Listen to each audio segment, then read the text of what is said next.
ભરોસો, વિશ્વાસ કરવો એ ઈશ્વરનો સ્વભાવ છે, ઈશ્વરનો ધર્મ છે. અને ભરોસો કે વિશ્વાસ વારંવાર તોડી નાખવો એ માનવનો સ્વભાવ છે. વર્ષોથી, લાખો વર્ષોથી બ્રહ્માંડ બન્યું ત્યારથી ઈશ્વરની એવી પરમ શ્રદ્ધા છે કે એક દિવસ હું માણસને શીખવાડી દઈશ માનવતા, માણસ બનતા. ચોક્કસ મારો વાલ્લો દીકરો બનીને પાછો આવશે.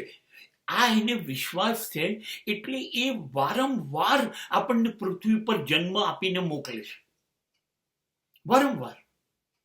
અને આપણે મરતા સુધી દર વખતે એ નિભાવતા નથી. ઈશ્વર આપણને મોકલે વિશ્વાસ કરીને, અને આપણે અહીં આવીને ઈશ્વરને ભૂલી જઈએ. ભૂલી ગયા આપણે વચન આપ્યું, આપણે ભૂલી ગયા એનો વિશ્વાસ આપણે જાળવીશું એવું કહીને આવ્યા હતા, એ ભૂલી ગયા. અને આપણે દર વખતે દરેક જન્મમાં એનો ભરોસો તોડી અને માનવતા એટલે શું એ શીખ્યા વગર પાછા જઈએ છીએ. અને ઈશ્વર આપણને લાડલા દીકરા ગણે છે, આપણે એને લાયક નથી.